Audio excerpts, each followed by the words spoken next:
All right, here we go. Texans practiced again today, 11:30 a.m. In the heat of the day. This very, very hot Houston summer, hotter than usual. It's redundant to say hot Houston summer, but it's been hotter than usual. Offense, particularly CJ Stroud and Stephon Diggs, had some really nice connections. I wasn't out there again. I'm not going out there all this week. I don't give a damn. But as reported to me by Sean Pendergast and then also Cody Stutes from Houston Football, things really seem to be clicking now that CJ Stroud's got his full offensive line in front of him. Joe Mixon is just a different caliber of human being than any of the other running backs out there. And Bobby Slowik spoke afterwards. I have not listened to any of this yet, so I will try to repeat the questions if I can hear them. If not, we'll have to use our deductive logic skills to figure out what he's talking about. Have you kind of seen his growth in that? How did you maybe compare how he did last season to what he does now? I believe he's talking about CJ. So how is CJ doing? What is he doing differently this season compared to last? Yeah, I'd say the most noticeable thing for us is it really takes very little conversation now. If there's a mistake that he could have done better, usually for us it's more moving less, right? Like he's gotten to the point where he's reacting to pockets, but then you want to move as little as you need to. So last year we were talking about that all the time. This year there's very little conversation, and when we do have to have the conversation, he already knows. A lot of it at this point is how do we become firmer? How do we make sure we're better against this pressure? How do we help the right guard? How can we be better in our drop? It's something very subtle in which direction we're going just to help the O-line. Might be a little leaky, but we can still operate. So there's a lot finer detail when we get into it, but by and large, it comes up a lot less often. Okay, so we can cover for the Jamokes better than we used to. CJ can, the Jamoke offensive lineman. I say that as I'm not thinking about any one particular person, but at any given moment, there might be a Jamoke out there.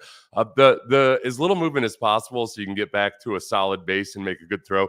That came up in the Steelers game, and I've actually got a clip. I'll play that at the end of Bobby's press conference. The ability to just only take the minimal effective dose of movement. It's one of the benefits, the silver linings of being a less than stellar athlete at quarterback. We all know CJ can run and scramble and all that, but it's not his calling card. You look at like Lamar Jackson, that's one of the things he's gotten a lot better at over the last couple years is moving within the pocket instead of having to feel like you have to scramble to buy time. And with guys who are super athletic, it's hard because they've got that ability. It's like not using a gun when you've got a gun, and a gun could really help. But but there's times where you just don't steer away from it. Discretion.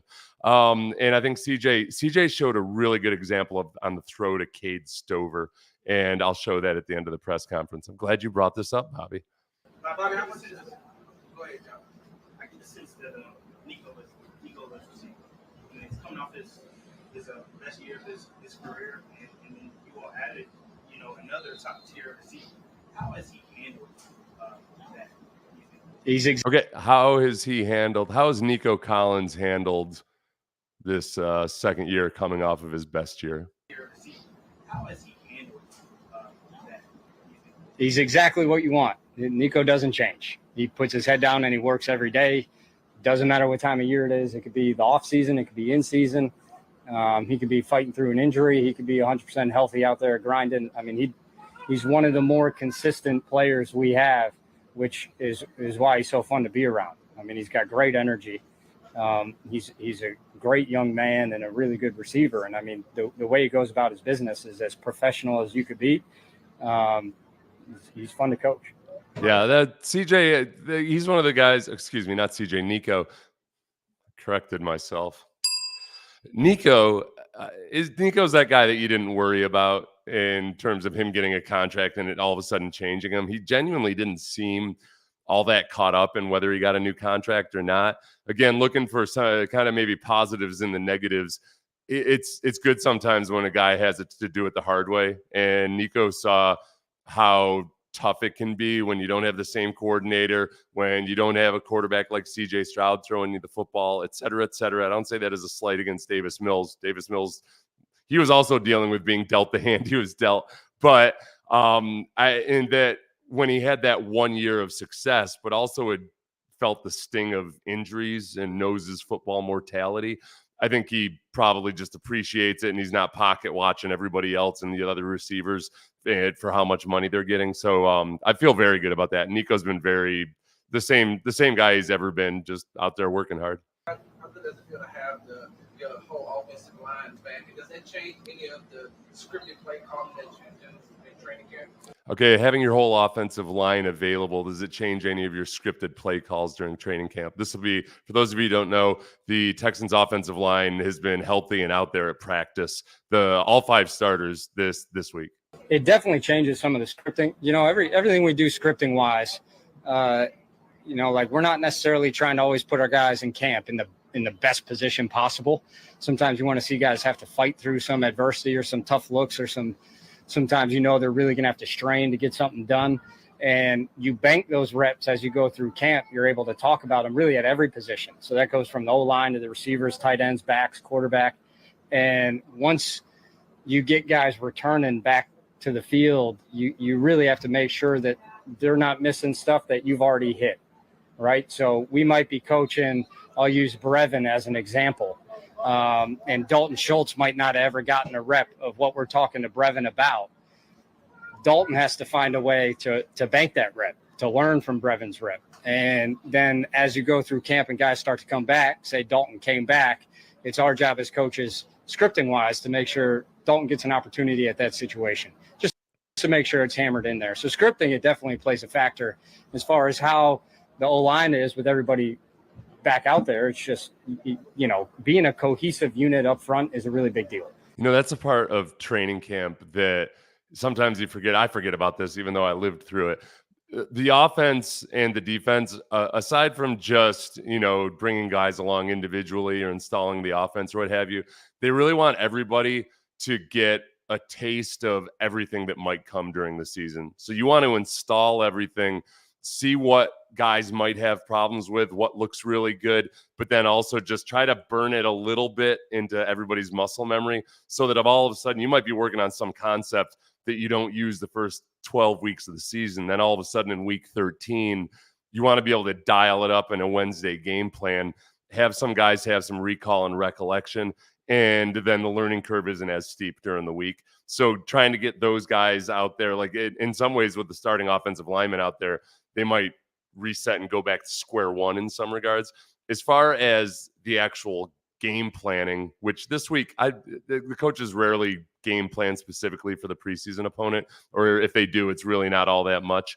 That obviously you can do different things when you trust your offensive linemen. You can be more wide open. You can spread it out. More than anything, I want to see them run the football versus hopefully the Giants starters for at least a couple series.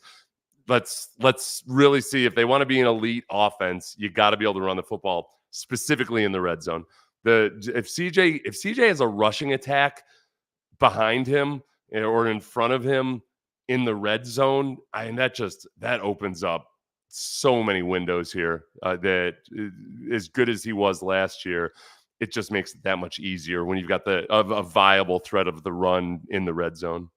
That's on the O-line and the D-line. So having all the starters out there, all the guys that we want working with the ones, mixing in with the ones, really just helps build that cohesion, build them getting used to each other on combinations, on where they're going to be in pass sets and things like that. Have you seen that cohesion between Stephon Diggs and CJ start to get a little bit better? Yeah. Have you started to see the cohesion between Stephon Diggs and CJ get a little bit better?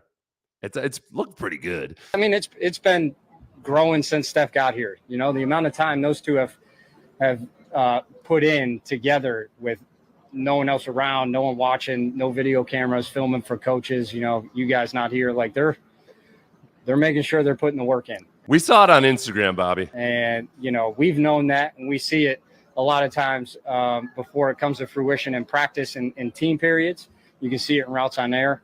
You can see how they talk, how they converse in between plays. Like it's been coming. So it was fun to see today that they connected as many times as they did. Yeah. So CJ had what's been described as a 60-yard pass, a 65-yard pass and a 70-yard pass by various members of the media. Sean Pendergast said 70-yard pass. He justifies by saying air yards compared to from the line of scrimmage, because that's the way kids do it these days. I think by the end of this training camp and on into late into the season, it will be a pass that was 98 yards from the back of the end zone or something. But apparently it was very, very impressive. A couple weeks now. You've had a couple weeks now with Cam Akers. What do you like about his skill set? I believe the question was about Cam Akers. Yeah, it's easy to see Cam is familiar with the outside zone scheme. LA, when he was in LA and Minnesota, they both did something pretty similar to what we do. So not a lot of conversation with him has to take place with how to run zone in general. Now, we've had to talk about other run schemes we do. We ran a lot of gap. We've run a lot of other stuff that he's had to adjust to a little bit, but he wants to know it all. He is thirsty for knowledge. He's always asking questions. He wants to make sure that when we put him in, he's doing the right thing. He really wants to do anything he can to help us. Yeah.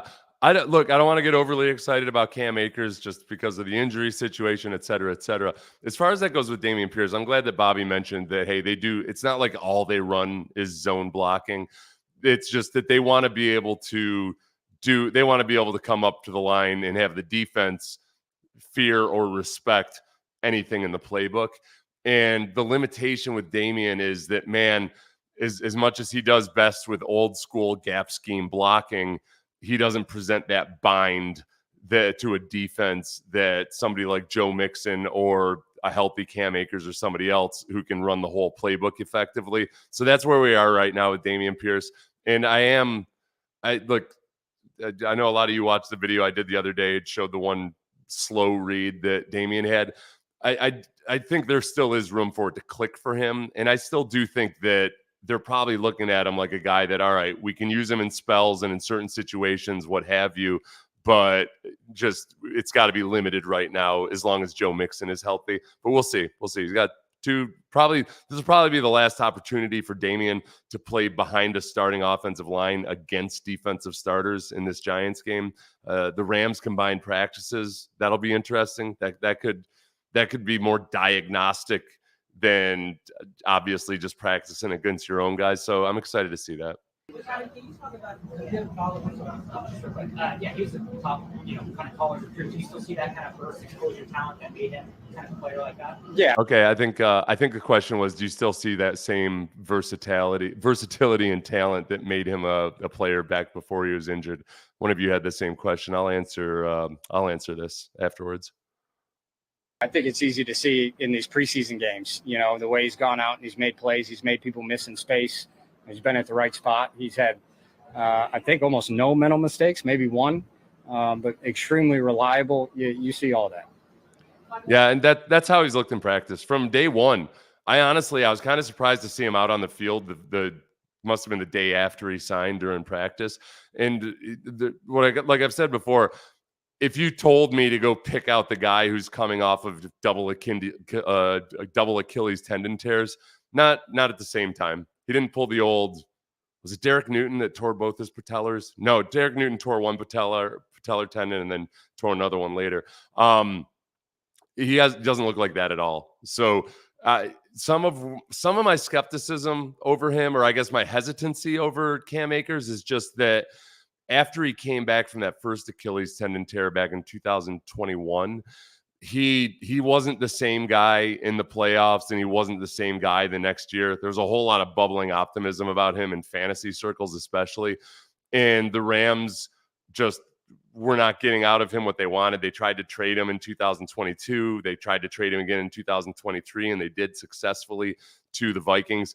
And I thought he looked better with the Vikings, but he was still below 4 yards per carry. So I'm just trying to take a slow approach to this when you're talking about a guy who's then tore his Achilles tendon again last year. But he looks athletic. He looks like he's recovered from the Achilles tendon at least. Talked about how deep the receiver room is. Can you talk about the kinds of things you guys look for as you get through preseason and decide ultimately who's going to be here? What are you looking for from the guys at that level? So the question is, what are you looking for out of the wide receivers as you're coming up on making this decision on what the wide receiver room is going to look like? Yeah, I love that question because that's an easy question for us just because it hasn't changed in 2 years, right? Like we want people that play aggressive, confident, fast, and physical.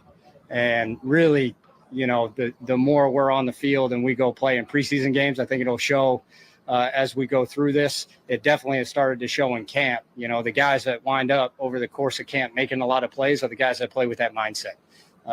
Guys that just relentlessly compete, and they're going to do anything they can to make sure they win that rep, they get the ball, and when they get the ball, they finish with the ball in their hands. And that really is what it comes down to. I think I was going for separation. I thought he was going to say separation because that's what Nico had been asked sometime last year or this offseason what they were looking for, and he said separation. And then we all ran with it. We're like, okay, yeah, most of the good receivers can separate unless you're DeAndre Hopkins, and then it just doesn't matter. So the relentlessness and all of that, I think Stephon Diggs makes the team. Pretty sure Tank Dell, Nico Collins, and after that, it's wide open in a lot of ways. I mean, Robert Woods doesn't create separation, but he's exactly where you need him to be all the time. And we've seen this now both with CJ Stroud and we saw it with Davis Mills in the preseason game. They trust that they can throw the ball into a tight window and maybe put it in a place that's hard to catch. I thought CJ did a good job last year with Robert Woods at times on some of those stop routes and whatnot, of just throwing the ball almost like it, and I think intentionally at Robert Woods' feet because he wasn't doing it to anybody else. But Robert Woods would be 1/2 yard past the sticks, and CJ, with a defender closing in on him, draped over him, and CJ would just put it low, and Robert Woods would come up with it. Noah Brown, I think, hasn't been talked about a lot because he's been banged up, but we see that he definitely understands this defense, and I think critically how to read coverages. So those are the two veteran guys that I think don't necessarily get talked about a lot. And a lot of people thought like, these guys are old and then in with the new. It's going to come down to special teams in a lot of ways, like Skoranek and Xavier Hutchinson is going to make it as a receiver. I think Skoranek's got the special teams added value, plus his versatility that he can, in these gadget plays, come in and play fullback in specific situations. That it's a hyper competitive group right now. There wasn't two more guys. It wasn't a rule change as much as maybe like an emphasis point on what's been commonly termed as cheat motion. Mm-hmm. Is that something that's made your radar, and does that require any sort of adjustments, change to the way you guys operate? Okay, so that was Cody Stutz, I believe, asking if the rule changes or clarifications about cheat motion. So this is what has made Mike McDaniel famous, is when guys are in motion at the snap, and sometimes have started getting away with moving towards the line of scrimmage as the snap is being snapped, and that's legal in Canadian football, but not legal in our version of football. Yeah, we've always talked about what the emphasis is. Once we started, really the whole NFL started going to what we call on the move motions, plays where the ball snapped and someone's still moving, like jet motions, I think a lot of people call it, and anything in that family. We've always looked at and emphasized, hey, let's make sure we're not leaving early. And it got us in a game last year. We left early. I think CJ hit Tank on a huge play against Jacksonville at home, and that got called back because of a procedure penalty. That really, they called us for too many guys moving, but they also could have called Tank for leaving early. Same conversation. So we've always discussed it, but you got to have that hammered down, just making sure we're going lateral till the ball snap because of what it can do and affect in the defense. So we definitely want to still be able to do things like that, motions like that, but you really got to be on it as far as everyone being on the same page with the snap count. Okay, thank you, Bobby. Bobby, thank you for settling this argument with me. I got to go back and remember who I was in this argument with, because I was making the point that I can't remember who they called it on in the game, but to me, it was obvious that Tank was moving towards the line of scrimmage. Even though he was moving towards the sideline, he was also moving towards the line of scrimmage. And I thought that's what they had called, but they didn't. So if you think about like in college football, they are very loose and haphazard in calling illegal man downfield. So these college offenses get away with offensive linemen being like downfield illegally en masse, and it's just really hard to defend. The NFL, they're, as you guys know because you've seen it, they're persnickety about the offensive lineman not being illegally downfield when the quarterback throws the ball. So I think this is likewise it's not a rule change. It's just the NFL saying, look, we're going to be watching this, and you've got to be sure all your guys, whether they're in jet motion, whatever, cheat motion, whatever you want to call it, that they're moving laterally and not towards the ball. Because it was starting to look like Canadian football, Mike McDaniel. Damn it. I never trusted him. It's un-American. Bobby, how much did the trip to Cleveland help you all do? Yeah, I always think having time away. Oh, sorry. How much did the trip to Cleveland affect you? Something like that. Let me back it up a little. Did the trip to Cleveland help you all do? Yeah, I always think having time away during camp as a group is one of the cooler things about the NFL. You know, you get a chance as a team. You're away from it. Stinks you're away from your family or your friends for a while. Your hometown, but you got no one else but each other. And through the course of the season, with how long it is, that's what the season becomes. You know, that's within the coaching staff, within players, within the whole team. It's a really big deal to be able to just make sure we're dedicating time to each other, build relationships with people that you may not interact with or talk to all the time through the course of your daily schedule in the building. And then, you know, Nico did a fantastic job. Cal did a fantastic job setting up stuff while we were there, where we were able to get together as groups and bond and build relationships and get to know people. It was really fun. Yeah, you know, like when Sergeant Hulk gathers the group around and everybody gets to know each other, and you're like, oh, John Candy's got weight issues. I had no idea. It's good. It's good. I do think I wonder if next year they end up having at least 1 or 2 weeks, maybe at the beginning of camp, elsewhere, which I know that local Houston Texans fans would be upset about, but it might be a good way to branch out into like maybe the San Antonio area, just snag some Cowboys fans because they're jumping ship. They're not showing up to training camp. Cowboys fans are leaving en masse. And you might say, well, do we want to invite in a traitor? Yes, we do. We'll treat them the way we did defectors from the Soviet Union. We will bring them in and welcome them, but then we'll watch them with an eagle's eye to be sure that they're not spies. So I'm all for that. You think about the Oilers back in the day; they'd go off was Angelo State or wherever, and it's good. It's good to be able to get with everybody, and I do think it puts you into hyper focus mode. And it was overkill the way they used to do it. But I say, like, go live in some college dorms, sleep on a crappy single bed, and live the old school experience for a little bit. You've got your video games and your Netflix. Thanks, Bobby. Thanks, everybody. Thanks, Bobby. Okay, let's do this because I promised it. And I don't want to. So as Bobby was talking about CJ improving on his movement within the pocket, it made me think of something that I had planned on doing later. But boy, this could get sloppy. So everybody bear with me for a minute. This is CJ specifically. I had noticed this in this game on that. Okay. CJ, this is a throw to Cade Stover. You talk about just taking minimal movement and creating just enough space to throw when the blocking is imperfect. Boop. One step to the left. Like that's pretty. This was JT O'Sullivan from the QB school, which is a really good follow. But he explaining that route because JT was impressed by CJ's ability to be looking down to the bottom of the screen. That was the initial read, was that 2-man route combination. But then under duress, come back across the field and find Cade Stover in the blink of an eye. He does such a great job with his base and being able to keep that base as he kind of retreats to be able to find this on the backside. Just overall outstanding feel. Great job getting through a full field-ish progression. You can see that base, see him come down here to the bottom. No retreat, no panic. Find him. And again, it's an easy flick and it's right up on his face. Whoop. Beautiful. Just great. Yeah, great feel. He said something like that. Let me see if I can do this now. I told you it was going to get sloppy, so just bear with me for a moment while we get sloppy. I want to play this play.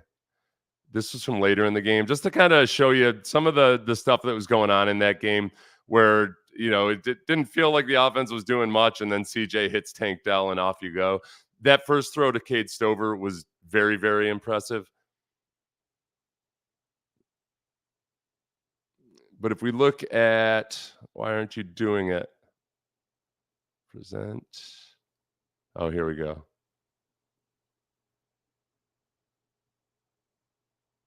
That's not it either. I told you it was going to get sloppy. Just hold on a second. Oh, I see what I have to do. I'll make this into a video later. If you get sick and leave me, I'll just go ahead and. All right, here we go.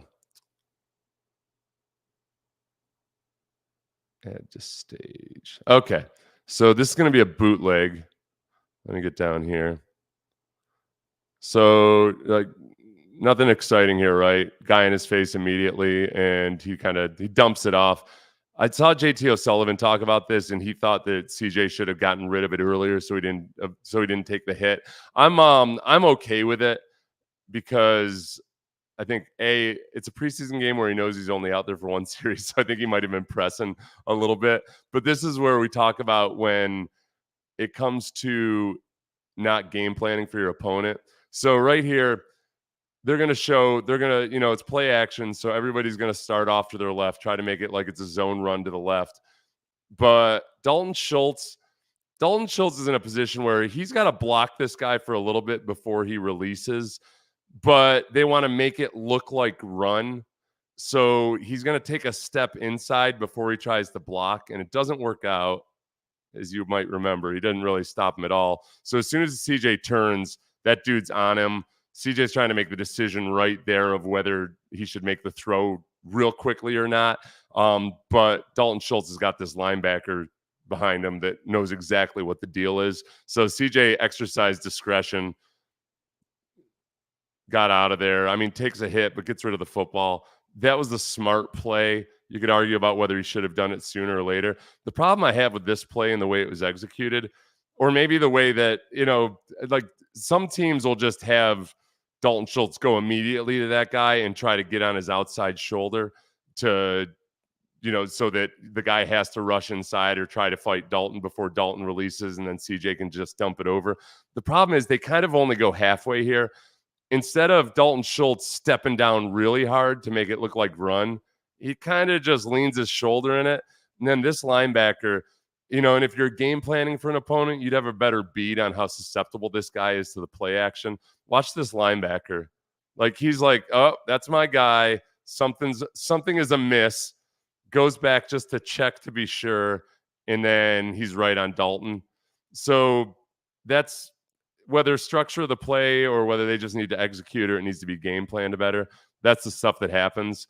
And like CJ did the right thing and threw the ball away. That's how I feel about that. Cowboy fans are a special breed and not in a good way. Yeah, they've bred with their cousins. They've learned it. I can't say that about Texans. That's reserved for Indianans and Tennesseans. In Tennesseans, I excuse it because they just don't know any better. Indianans, it's more of a conscientious. It's a conscious decision to be ignorant, if that's possible. If you're just ignorant, then what are you going to do about it? I would be pro bringing back Benedict Arnold. Yeah, but I'd keep an eye on him. Okay. Wait for your presser breakdown to watch it as a virgin. We like a little sloppy every now and then. We'll wait. Doubt we draft round one halfback.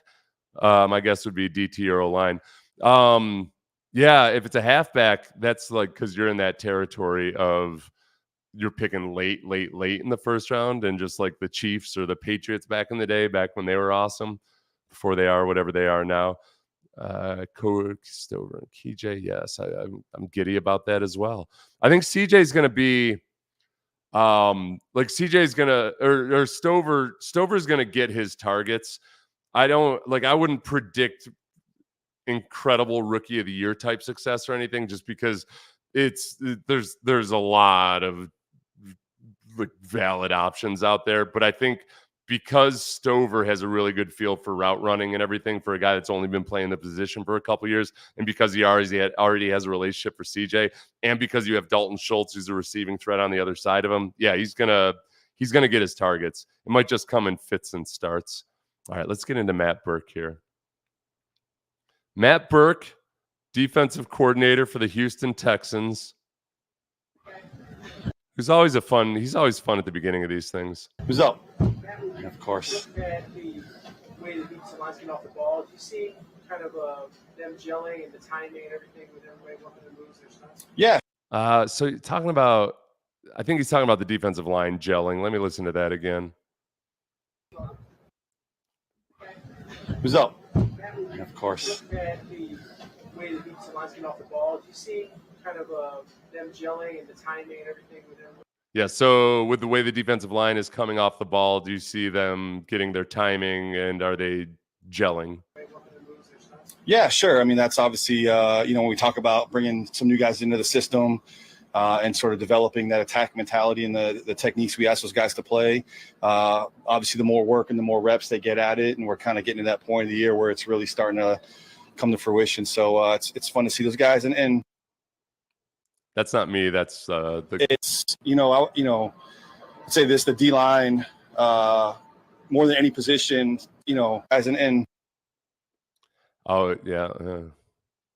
It's, I'd say this, the D-line, more than any position, spends time by themselves, right? Because they're more an individual. They're more sort of isolated from the back end guys. So, like, they spend so much time together. Some of that stuff in terms of, like, the games and the working together is really starting to gel as well. So, yeah. It's true. We do spend a lot of time just by ourselves because we're not involved in the coverage stuff. I think, now that I think about it, I think they look down on us. The back seven, the linebackers and the defensive backs are doing all their complicated stuff, and they probably think we're just sitting in there playing with tin soldiers. That's been fun to see. Sure. Jaylen said that going into the season that he wanted to be more patient. Okay, look, that's the problem with the defensive line meeting room.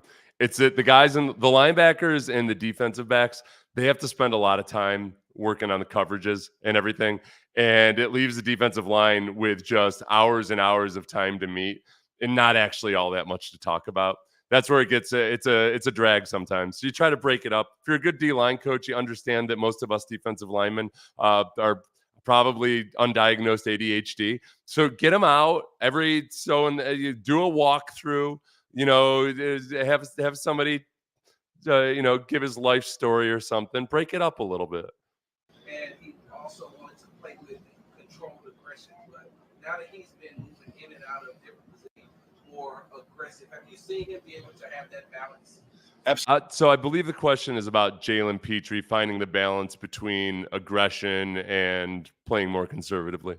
Absolutely. I think I said this to somebody some few weeks ago. I can't keep track anymore. I actually think him moving around has helped slow his mind down because he's really got to focus on where he's playing in which situation and which role.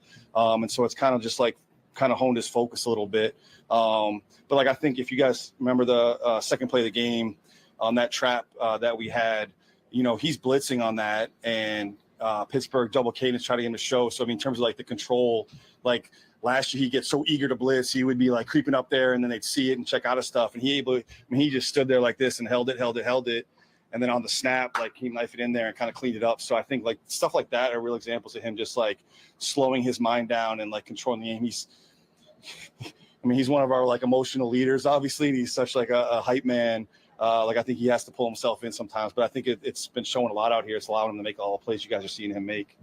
Yeah, that's okay. I'm really glad to hear Matt Burke say that because that's what I've always felt with Jaylen. It's that some of the issues that he has at safety are just that you got to exercise discretion as a safety. There's times where you got to play it super safe and be a safety. You're supposed to. It's the name of the position. Sometimes you are there for safety, and then there's other times when you can go on the attack.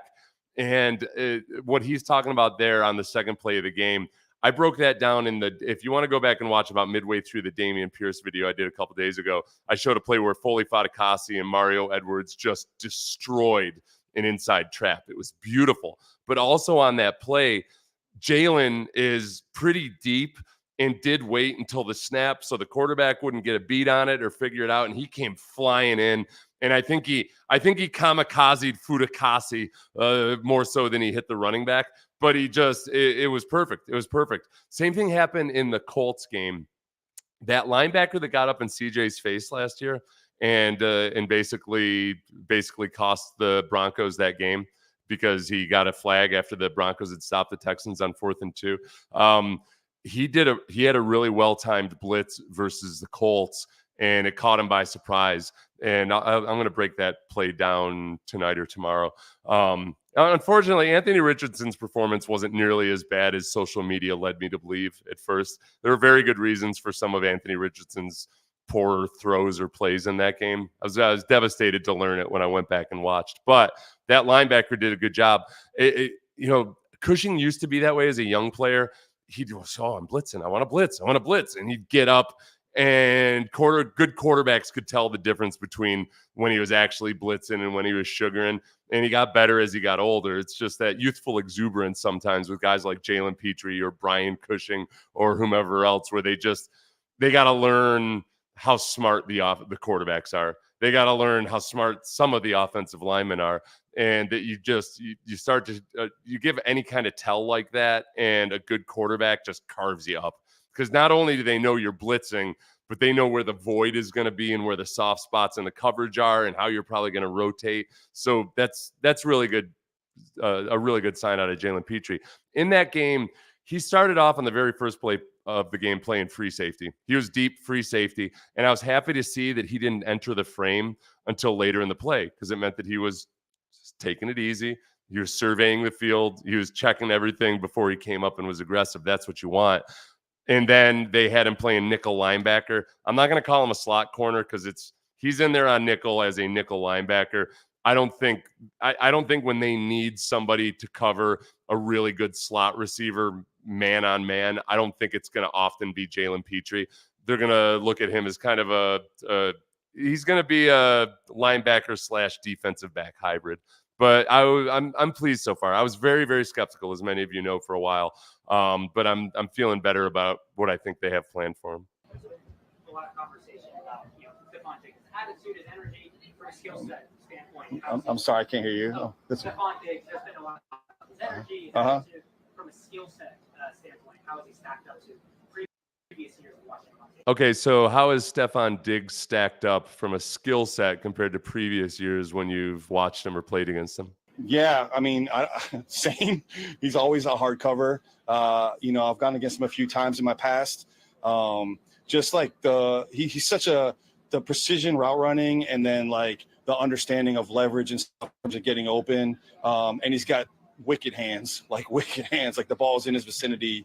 He can snatch it. So, I mean, you couple that with obviously the energy and the emotion he brings, and you guys saw it out there today, the little back and forth we had going. It's cool for us to be able to compete against him, in a controlled environment where it doesn't necessarily count on Sunday. So he's got some of the better hands I've seen, and then his just ability to get open from an understanding standpoint and route running is pretty impressive. Okay, let's talk about Stephon Diggs for a moment during Matt Burke, the defensive coordinator's press conference. So much discussion was had, or many opinions were formed over Stephon Diggs being animated on the sideline with CJ Stroud during the preseason game. I think most of us, if you're a Texans fan, you thought they're just talking shop. If you're a Bills fan, you're like, see, I knew it. I really do think it was on the talking shop side of it. I watched that thing like 6 times, talked to Clint Sterner about it, and it very much did just look like how Stephon Diggs was talking about facing a defensive back with a certain leverage and a certain coverage and all that, just talking shop. But even if it wasn't, it's really important, I think, to know that different teams have different cultures and different tolerances for different personality types. They're all unique, you might say. And, I remember talking to it was Eric Winston about the Seahawks, because Eric spent a little bit of time with the Seahawks, and Eric was just almost from a sociological standpoint fascinated with that team, because he said he just never seen so many alphas on a team at once, and like a hyper competitiveness to where there was, I don't want to take Eric's words out of context or anything, but it does, like, things got heated at times. So like that's on the extreme end of the spectrum. And we know Pete Carroll was cool with that and had a tolerance for it. I don't think that the Texans will be that type of an environment at any point because of just for a lot of different reasons. I don't mean that they can't be as good as the Legion of Boom. I think they're just constructed a little bit differently. But some teams can handle stuff like that really, really well. Other types of either character issues or off-field issues or disagreements or what have you. There have been a lot of great teams in the NFL that have had all sorts of drama behind the scenes. And if you've got the right leadership in place and you've got enough of the right kind of guys, you can just kind of absorb it. So again, I don't think Stefon Diggs was in the wrong at all in talking on the sideline the other night, but I also don't worry as much about Stefon Diggs maybe just being himself, because the culture and what the head coach, how he kind of regulates all that stuff, it makes a big difference. And it could just be, it could be as simple as, yeah, Stefon Diggs might be hard to handle sometimes, but if I were to make a comparison to basketball that you're going to hate, the Golden State Warriors, like each one of those guys on that team has gotten sick and tired of Draymond Green at points during their previous dynasty, but they made it work. I credit Steve Kerr for that, credit Klay Thompson and Steph Curry and everybody else for it, but they made it work. So I don't feel like I need to stand up on a table and defend Stefon Diggs. I almost just don't care as much as if this were a team that were in a precarious situation, or if Bill O'Brien were the head coach. I don't think Bill O'Brien's as good at dealing with that stuff as other coaches, as some other coaches. Kain Bullock's range, Quick click. and now he's kind of been able to showcase. Sure. Nico I believe the question's about Kain Bullock. almost counted. Yeah. It's not just the athleticism, but that goes into film study. How is it? Is that something that he's learned in a short amount of time? It's something he came into the league with? Yeah, I mean, Okay, so you said, okay, it's not just the athleticism of Kain Bullock. What else is it? I think that was part of his profile coming, out of college. I mean, when we evaluated him in the draft, it was something that he did. So it's a similar role. Like that's how they played him a little bit, at SC. So I think the sort of anticipation and the timing or stuff that he's banked some of those reps and playing like a deeper zone, deeper post, playing off the quarter, those sort of things. So obviously the length and the speed play into that, like when he does get going, but he does have a lot of work back there. He's real natural at like reading quarterbacks, like feeling routes coming up and trying to anticipate breaks. So that kind of helps him get a jump on some things. Sure. Yeah, he's got a feel for it. Like he's freakishly athletic, but I think the things that you're looking for, his ability to, physically be as rangy as he is. I mean, that play that wasn't even a real chance at an interception in the preseason game, but where he made it all the way to the sideline from out of the frame. As John Harris was gushing about it during the broadcast, it's true. I don't know if the Texans have ever quite had a free safety like Kain Bullock. As long as he keeps coming along and they can depend on him, I think that's the big thing right now. The difference between Kamari Lassiter and Kain Bullock is, and this isn't a criticism of Kain Bullock, he's still a rookie, and he's still a rookie just several weeks into his NFL career. I don't think he's as consistently dependable right now as Kamari Lassiter is. And you see it in the way the reps are divvied up and everything else. And also, I think that Jaylen Pitre and Jimmy Ward are going to be playing safety. As we talked about earlier, if you're just joining us, Jaylen Pitre did play safety in that game. He also played nickel linebacker. So I'll be surprised if Kain Bullock doesn't play a good amount of snaps early in the season. I just don't know if they look at him as a guy that can really depend on just yet. But you have to be really excited about the upside. Sure. I was going to ask, he asked about Taylor. What about Lassiter? Just in general, what you're seeing, some of the weaker guys in the secondary, that kind of talent. Yeah, I mean, So just what about Lassiter? Kamari's probably come in again with the mindset in terms of like the compete, the attack, this sort of aggressive mentality that we're looking for in those guys. He's all that. I don't know if you guys have had spending time with him. He is just all business-like and wants to work. So it's been a cool like mix of sort of young guys and vets in that room, you know, with guys that have been here, guys, you know, we got some veteran safeties with Jimmy and E. Murray and those guys helping that. And then obviously Sting having a few years in the system. And then you add the younger guys in. It's just kind of been a cool combination, similar, honestly, to the D-line talk of those guys gelling. And you know, as you get to this point at camp, you just start to see, you know, they start to see how they fit with each other and how they play off each other and what one guy's really good at. And they can they start to understand, okay, I know he's going to be here in this, so I can kind of do it this way. And I think that room, again, same as the other rooms, are starting to do that. And having Kamari back and working has been part of that. Yeah, the importance of communication, if you need an example, was the play that should have been an easy touchdown for the Steelers, where you know the corner, the one DB thought that he was supposed to be man everywhere his guy went. The other guy thought he was going to pick him up, and then boom, there you go. As a group, I thought when I first got back to Houston in 2012, and I was out at training camp that year, the thing that was most impressive to me initially, like the thing I noticed immediately, was the way that Jonathan Joseph and Kareem Jackson and the rest of those guys worked as a group, and the way they kind of, you know, I always look for this with defensive backfields, like who's making it obvious that it wasn't his fault. Because a lot of times a guy that looks like it's his fault, it's because he's covering for somebody else's mistake.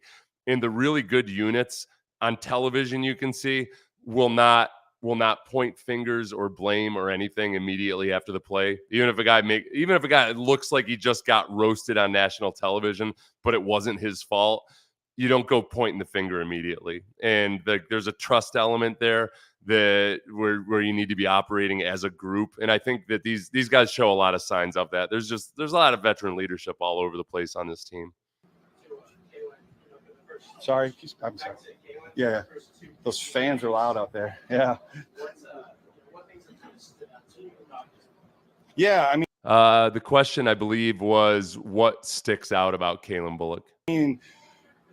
I think, I hate to say it this way, let me try to word this properly, like just the physical nature of him, you know, like because in college he did so much of the ranging and the deep zone stuff, like we've asked him to sort of play down to be physical and tackling, and he's shown that. So like just to like answer some of those questions, I guess, of like, all right, when we ask him to do these things, or if we have to put him in this situation, we kind of felt pretty good about some of the stuff he was doing in the deeper part of the field. But to bring him down and for him to showcase, you know, his ability to tackle and hit and strike some guys. And, you know, as much as we talk about range in the back end, you know, in the pass world, like for him to be able to go sideline to sideline and make some of those plays and hits on the sideline, he had some cleanup tackles. Like that was really good to see for us in game mode.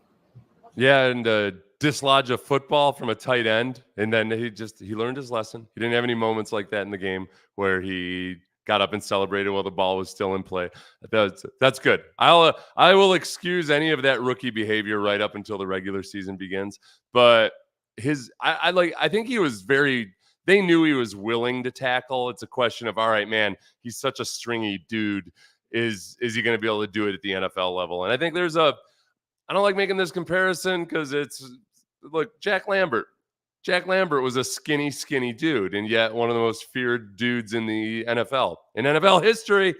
So I think Kain Bullock might have a little bit of the Jack Lambert in him. Sure. Oh, yeah, sure. Yeah, sure. I mean, she's a pit bull, huh? Yeah. Nico talked about how he's put a lot on him. Sure. Trained him at all the linebacker positions. You kind of see from his camp, kind of the growth from a couple years ago. He's an undrafted guy. Yeah. Maybe surprises a lot of people, makes the team. Hangs around you guys last year. Now Yeah. Okay. Question is about Jake Hansen. Just please talk about him a little bit. I think that's probably been like his versatility is probably what's kind of been able for him to carve out a little world for himself, you know, and he does a great job. That's not easy, especially at that position. The linebacker world, like there's different, just the mental part, there's different skill sets we ask from each of those positions, subtle, like in terms of what coverage we're playing. So for him to be able to bounce back and forth and sort of fill in where we need him to has been awesome. I mean, I know like he was undrafted, like he was a really good college football player. I feel like people forget that he was a 2-time all Big Ten and all that stuff. So he's a good football player. I think he's just grown into that, you know, and I'm not saying what he is or isn't, but if you're a backup or a rotational linebacker in this league, you have to be able to do that. You know what I mean? If you're going to be the next guy in. You have to be the next guy in at every spot type of thing. And so for him to have the ability to, as a coaching staff, to have comfort in him to just jump in, whatever it is, Mike saying, Will, hey, we need your nickel Mike. Hey, back to Will. And it's pretty smooth and you don't worry about it. That's a huge relief for us to know you have that piece. And he's done a really great job of kind of owning that role. Sure. Cool. All right, guys. Yeah. Yeah, so Jake Hansen, he said not to put him in that category of being a backup guy, but so yeah, he's very versatile and he's very fast, and he's not the biggest of guys, not the biggest of human beings, but they like everything else he brings to the table. Let's do this. Since the Texans are playing the Giants, the New York Football Giants. I was reading an article just before I came on where they were previewing the game because I haven't read that. I watched the Hard Knocks Giants, and I was just fixated, fixed to the TV or my computer screen about all of the machinations of everything that goes into these off-field decisions. So I am or off-season decisions. So I am kind of excited just to watch the team that I saw on HBO. Now I get to see play actual football. Daniel Jones is going to play. But the article I read also described CJ Stroud as a rookie quarterback. So I don't know how credible the Athlon Sports article that I read was. But they've got Drew Lock is injured and banged up. So you're going to get some hot Tommy DeVito action in his entertaining agent, I suppose. Kay Adams is supposedly dating Daniel Jones. So will Kay Adams be the Yoko Ono to the Giants, John Lennon? That is the city that let John Lennon get assassinated. So there's some bad memories there. She's got to be careful, Kay Adams. We like you. This is the Giants and the Lions training camp the other day. If you're wondering whether you get a spicy team or not, Malik Neighbors did a good head bob there to avoid one of those strikes. Is that okay? It's this is a training camp fight. This is not like what the Texans did. This is an actual fight, not a scrum. There were fists thrown. There were bad words said. It got ugly.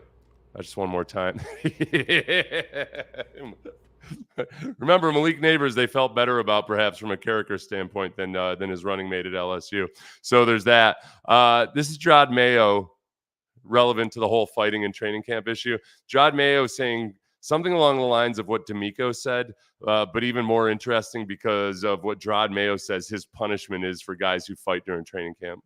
You don't fight in a real game. When you fight in a real game, you get fined, you get kicked out. It's the same thing here. And look, my message to the players, if you get in a fight out here, if you're a starter, you're going to play the whole preseason game. If you're not a starter, you won't play at all. And so that's kind of my mindset with that. Look, you don't fight in a real game. You fight in a real. Yeah. So if you're a starter, you play the whole preseason game. If you're a backup, you don't get to play at all. That's a pretty good punishment.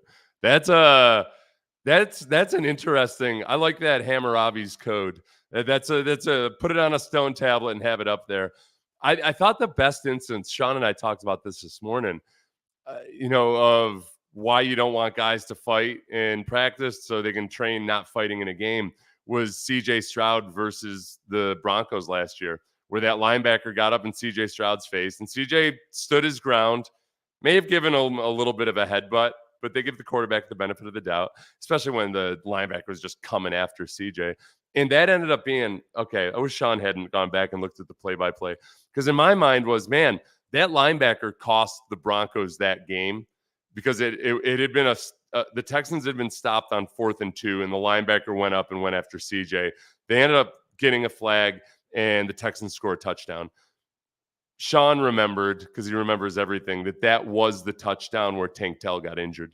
So I don't think that they should have declined the penalty, David Culley style or anything, but the twists and turns of fate. That's what that was right there. Let me take some time for a couple questions. Then my wife's cooking. What's she cooking tonight? She just told me. I'll let you guys know before. If not, I'll have to do a live stream later describing my dinner. You caught Quentin Nelson on bussing earlier in the summer. He didn't say anything bad about Strausser directly, but boy, did he hint. So talking about the offensive line coach. All right, that's interesting. I saw there was some conversation on here about the offensive line coach, and Strausser had never been coaching in a scheme quite like this before last year. So, and Bobby Slowik brought that up during a press conference last year that there was a learning curve for Strausser. So we'll see. We'll see. Perhaps Autry had more sacks than Rankins and Collins combined, and both weren't great versus the run. One thing I talked about, I think I talked about on the show today, not during the live stream yesterday. The one reservation I have about Nico Autry, where I can't just casually brush off the PED stuff. Yeah, like even though I do believe that he may, his story is that a compounding pharmacy gave him the wrong medication. That might have also coincided with maybe a doctor prescribing something to Nico that he didn't want or know about. I have zero clue, or that he wasn't that educated about. But sometimes doctors are way dumber than they should be when it comes to like just actually checking the downloadable PDF of the banned substances list for the NFL. But he's going to be 34 this year, and he had a career high in sacks at the age of 33. So that was my initial thought was, man, I hope this wasn't something that was helping him last season before he went and got a big free agency payday. I'm not worried about it, just because honestly, his TFLs, his quarterback hits, all of those were pretty similar for the two previous years.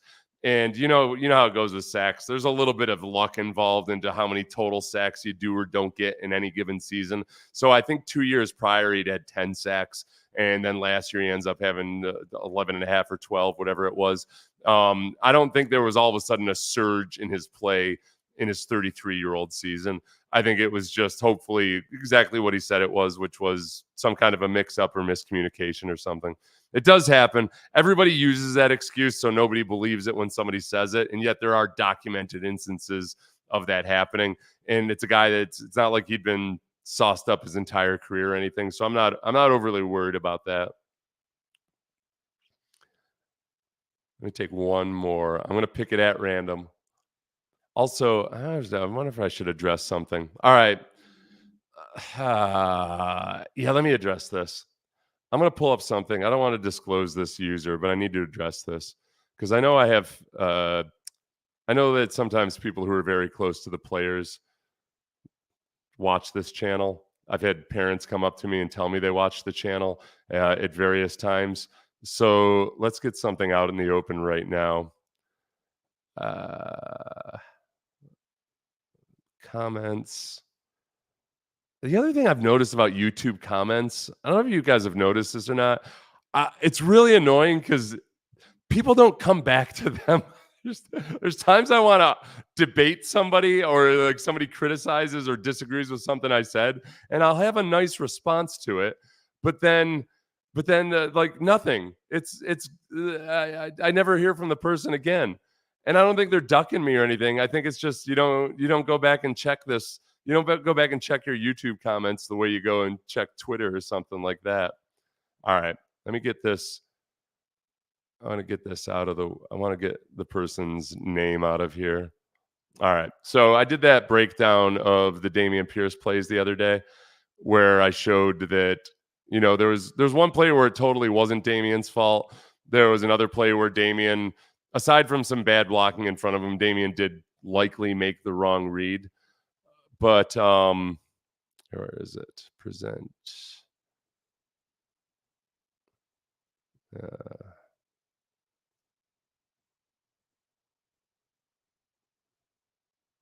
So I just let's do it this way.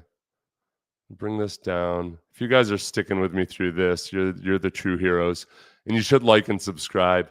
If you want more awkward silences where a burgeoning boomer doesn't know how to operate his computer, this is the channel for you. Okay. Present. Entire screen. Okay. Let's do this. All right. Come on, present. You son of a bitch. Oh, here we go. All right. So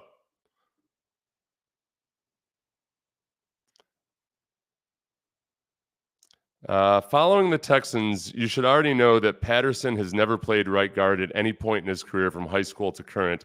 Fair to say is a steep learning curve at this level, and maybe why he was breakdancing, as you put it. Now, there was a play where he just flat out wasn't one of these things is not like the others. He was not outside zone blocking when everybody else was outside zone blocking.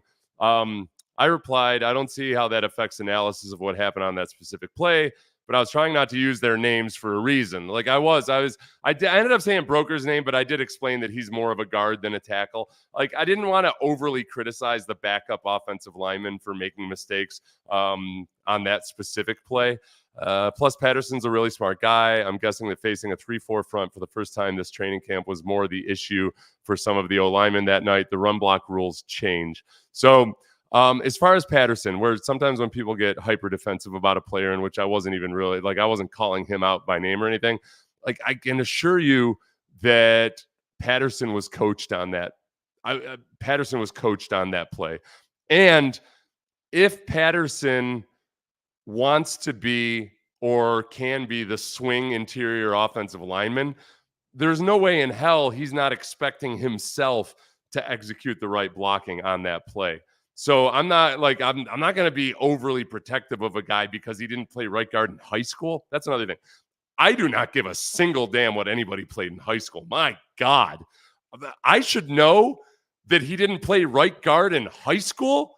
What kind of free time do you think I have on my hands? I don't care if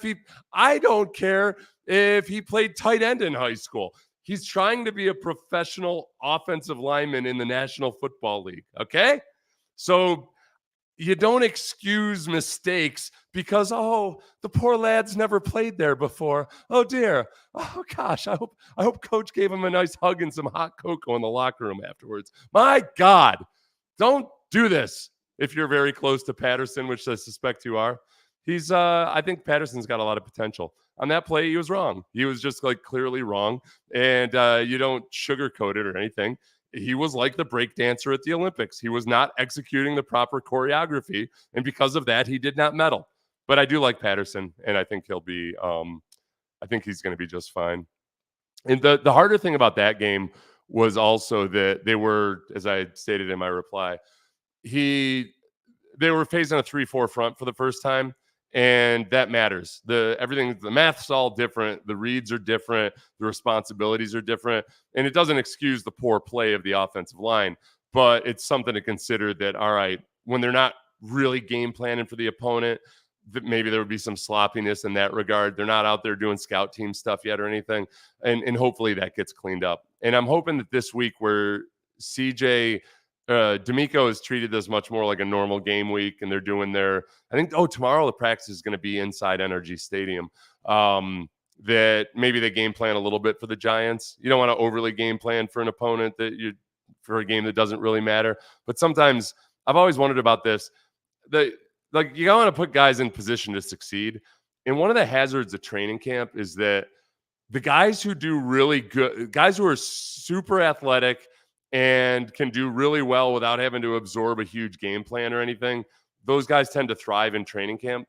There's other guys that are just really good at scouting the opponent, and there's guys that they show up in the games that matter when you have a whole week to prepare for that opponent. Those guys don't do as well in the preseason, and it's hard to make those decisions. So, as a player, I felt like I was a little bit in the latter category. I made it as a subpar athlete in the NFL for a long time, basically because a lot of times I knew what was coming. I just flat out studied like hell, and I knew people's tells, and I knew what their weaknesses were and everything. So I gamed the system. I had cheat codes all over the place of ways that I could make plays without having to rely on athleticism, but that didn't show up in training camp. So it's like every year I was fighting off some phenomenal young rookie who ran a 4.7 40 and all this. But when they got into actual games, it's not the same deal. So that's my other little soapbox moment here. For the laggards, the athletic laggards in training camp, just hang in there, man. And you got to steal some extra time to scout your preseason opponent. That's another little cheat code. The coaches aren't game planning on your behalf, so go ahead and game plan on your own behalf and go ahead and watch all the backups and see anybody that you might go against and have a little trick up your sleeve. Kelsey was talking about the same thing. Jason or Travis? I'm guessing Jason, especially because Jason was an undersized guy, and who Jason seems much more like the guy who would be putting in extra time afterwards than Travis. So yeah, I'm guessing Jason or Mary. Do you think that any UDFAs will make the 53? That's a really good question.